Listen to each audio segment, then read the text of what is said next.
नमस्कार मित्रमैत्रिणींनो, जर तुम्हाला आपल्या चॅनलवरच्या कथा आवडत असतील तर लाईक करत जात जा आणि चॅनलला सबस्क्राईब करून बाजूची घंटी दाबा आणि ऑलवर सेट करा, म्हणजे जेव्हा जेव्हा मी नवीन व्हिडिओ किंवा कोणतीही नवीन पोस्ट अपलोड करेन तेव्हा ती सगळ्यात आधी तुमच्यापर्यंत पोहोचेल। धन्यवाद। तर वळूया आपल्या कथेच्या पुढच्या भागाकडे। तो हेल्प करणार म्हणजे काय करणार? माझा खोचलेला पदर माझ्या कमरेवरून काढणार? नो नो, तिला तर खूपच लाज वाटू लागली होती। नेहमी त्याचा स्पर्श तिला हवा हवासा वाटायचा, पण आत्ता मात्र त्याच्या इतक्या जवळ येण्याने आपल्याला हे काय होतंय ते तिला स्वतःलाच काहीच कळत नव्हतं। कदाचित 6 वर्षांनी पहिल्यांदा त्याचा असा स्पर्श अनुभवणार होती ती, आणि म्हणूनच विचार करूनच तिची धाकधूक वाढली होती। तो हळूहळू पावलं टाकत तिच्या दिशेनेच येत होता, आणि इथे तिचा हात मात्र आता बाहेर यायचा तेवढा बाकी राहिला होता। इतकी जास्त त्याची धडधड वाढली होती। आता पुढे तो आता तिच्या जवळ आला होता, तशी तिने तिची मान खाली घातली, कारण आत्ता त्याच्या नजरेत नव्हती बघू शकत ती। देवी आई, प्लीज ह्यांना काहीतरी अर्जंट कॉल येऊ दे आणि ऑफिसमध्ये जावं लागू दे लगेच, ती काहीही विचार करत होती मनात। पण जे व्हायचंय ते होणारच होतं। तो तिच्या समोर उभा होता आणि तिच्या चेहऱ्यावरचे एक्सप्रेशन्स बघत होता, जे की आता खूपच घाबरलेले दिसत होते त्याला, ज्यामुळे त्याला वाईटच वाटलं, कारण नेहमी त्याच्या स्पर्शाने शहारणारी जानू तो कुठेतरी एक्सपेक्ट करत होता, पण नाही, त्याला नव्हती दिसत ती।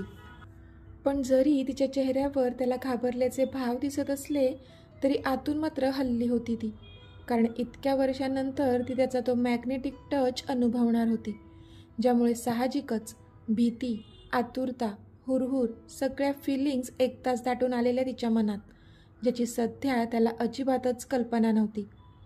पण ती घाबरली आहे हे पाहूनच तो थोडा मागे झाला, आणि त्याने तिच्या पदराचे टोक आपल्या उजव्या हाताने पकडून तिला अजिबात स्पर्श न करता ओढलं। तसा तिच्या कमरेला खोचलेला तो पदर खाली आला। झालं, तो बोलला तसे तिने डोळे उघडले आणि त्याच्याकडे आश्चर्याने पाहू लागली, कारण त्याचा अजिबात स्पर्श तिला झाला नव्हता आणि त्याने पदर पण काढला होता। तो मात्र तिच्यापासून 2 पावलं लांब उभा होता आत्ता। तशी ती हिरमुसली, कारण कितीही घाबरली असली तरी तिला देखील त्याचा स्पर्श हवा हवासाच तर वाटत होता, आणि जर तो इतक्या वर्षांनी होणार असेल तर त्याची ओढ पण किती जास्त जाणवत असेल तिला। शेवटी तोंड पाडतच तिने मान खाली घातली आणि तिथून जाऊ लागली, पण तोच वेट, त्याचा भारदस्त आवाज पुन्हा एकदा तिच्या कानावर पडला आणि ती जागीच थांबली। तो आता तिच्या समोर जाऊन उभा राहिला। ती आश्चर्याने त्याला बघत होती। आता का थांबवलं ह्यांनी मला, ती मनातच विचार करू लागली, पण तितक्यात तो तिच्या खूपच जवळ जाऊन उभा राहिला। तसा तिने तिचा श्वास आत ओढून घेतला। ती त्याच्याकडेच बघत होती, पण त्याचं लक्ष मात्र तिच्या कमरेवर होतं। तिला तसं जाणवलं तशी ती स्तब्ध झाली, पण अचानक त्याच्या थंडगार बोटांचा स्पर्श तिला तिच्या पोटावर जाणवला। तसे तिने तिचे डोळे गच्च मिटून घेतले।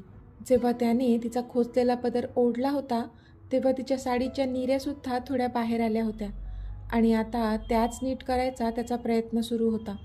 त्याने तिच्या साडीचा पदर थोडा बाजूला केला आणि त्या बाहेर निघालेल्या निऱ्या त्याच्या बोटांनी आत खोचल्या, आणि पास इथे तिचा श्वास तेवढा थांबायचा बाकी राहिला होता। त्याच्या त्या थंडगार बोटांच्या स्पर्शाने तिची थरथर वाढू लागली होती। त्याची पण अवस्था काही वेगळी नव्हती। तिची ती नाजूक कंबर आणि आकर्षक नाभी बघूनच त्याचे हार्टबीट्स फास्ट झाले होते। एकदा तिथे स्पर्श करावा अशी त्याची प्रखर इच्छा होत होती त्या क्षणी, पण सावरलं होतं त्याने स्वतःला, आणि फक्त तिच्या निऱ्या नीट करायचं एवढंच ध्यानात ठेवून त्या निऱ्या आत खोचल्या होत्या त्याने। पण ते करताना पण तिचा झालेला थोडासा स्पर्श पण शरीरात आग लावून गेला होता त्याच्या, कारण ओढ तर त्याला पण होतीच तिच्या स्पर्शाची। इतकी वर्षे तो पण तर दूरच होता ना तिच्यापासून। इतक्या वर्षात कितीतरी सुंदर सुंदर मुली त्याच्या आसपास भटकत होत्या, स्वतःहून त्याला सेड्यूस करत होत्या, पण तो कधीच त्यांना फसला नाही, कारण त्याच्या मनाला आणि शरीराला सुद्धा फक्त आणि फक्त तिचीच ओढ होती, आणि अजूनही आहेच। झालंय, यू मे गो नाऊ। ती कधीपासून तशीच डोळे बंद करून उभी होती, म्हणून तो बोलला। तशी त्याच्या आवाजाने ती भानावर आली आणि तिने कधीपासून धरून ठेवलेला श्वास मोकळा सोडला आणि त्याच्यापासून नजर चुकवून तिथून पळून गेली. ती जशी बाहेर गेली तसा त्याने एक सुस्कारा सोडला. तिने पण बाहेर येऊन स्वतःच्या छातीवर हात ठेवला आणि वाढलेले श्वास कंट्रोल करू लागली ती.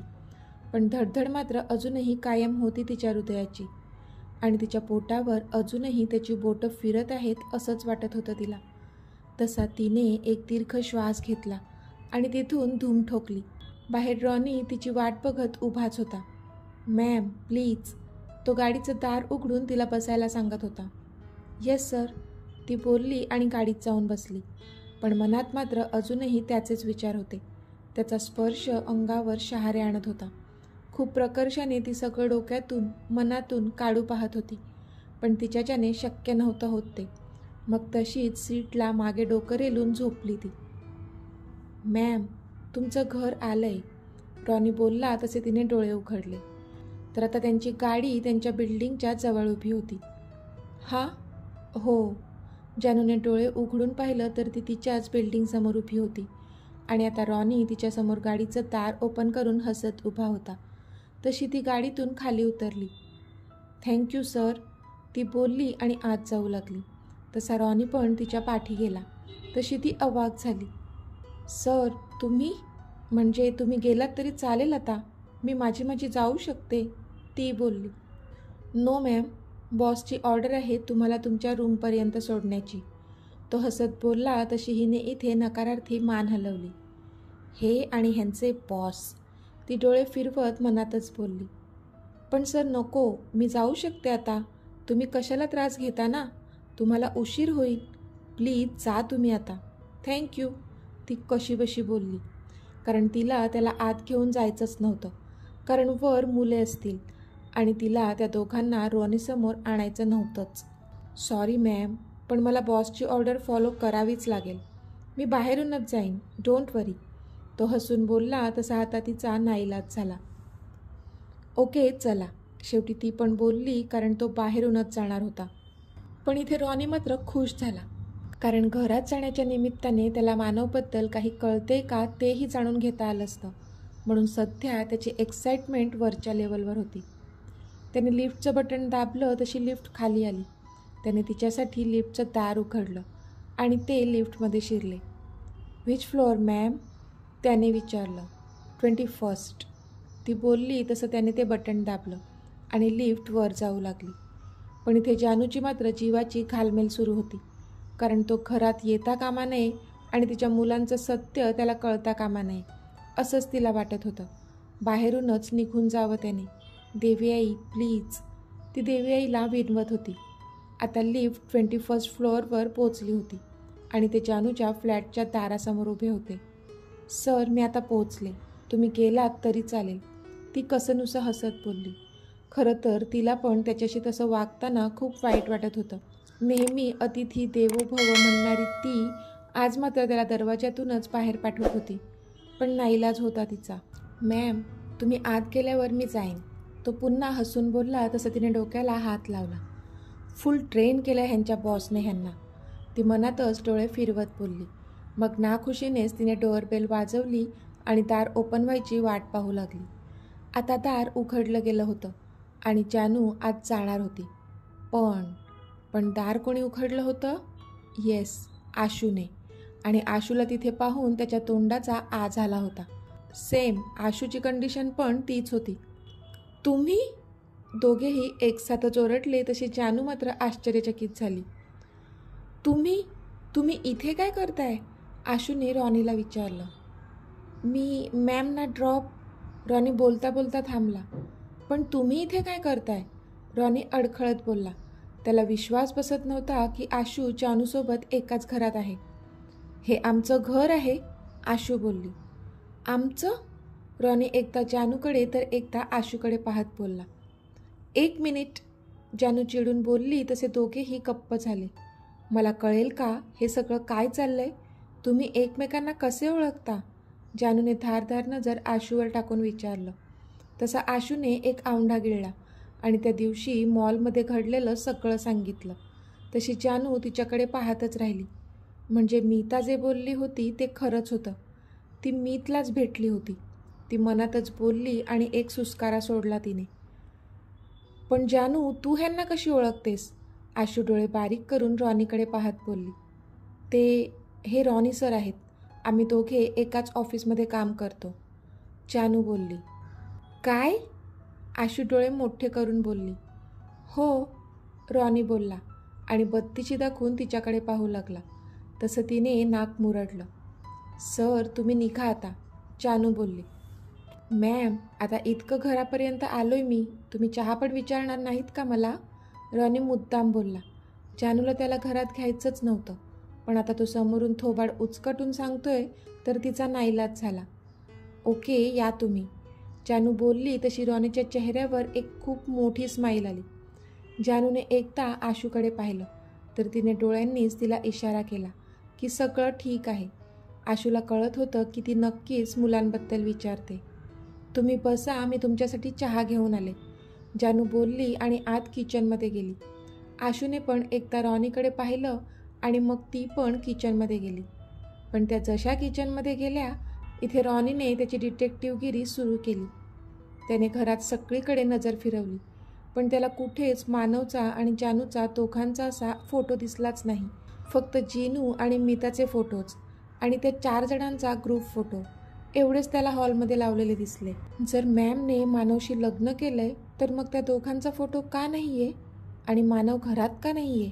तो कुठे बाहेर असतो का? आणि ही आशू कोण आहे? ती मॅमच्यासोबत एकाच घरात का राहते? आणि मग तिचा नवरा कुठे आहे? तो मनातच विचार करू लागला. इतक्यात जानू चहा घेऊन आली. थँक्स मॅम, तो बोलला आणि चहा पिऊ लागला. पण नजर मात्र सगळीकडे फिरफिरत होती. मॅम, तुमची मुलं खूपच क्यूट आहेत. कुठे आहेत ती? मला भेटायचं आहे त्यांना, रॉनी आशूकडे पाहून बोलला. पण इथे जानूच्या मात्र छातीत धस्स झालं. ते ॲक्च्युली झोपले आहेत ते, आशू कशीबशी बोलली. ओके, तुम्ही इथे कोण कोण राहतात? म्हणजे तुमचे मिस्टर, ते कुठे आहेत? रॉनीने आशूला विचारलं. तसा तिला ठसकाच बसला. ते नाही आहेत आता, जानू पटकनच बोलली. नाही आहेत म्हणजे? रॉनीने विचारलं. ते 3 वर्षांपूर्वी एका ॲक्सिडेंटमध्ये गेले ते, जानू एकदा आशूकडे पाहून बोलली. त्यांचं तसंच तर ठरलं होतं.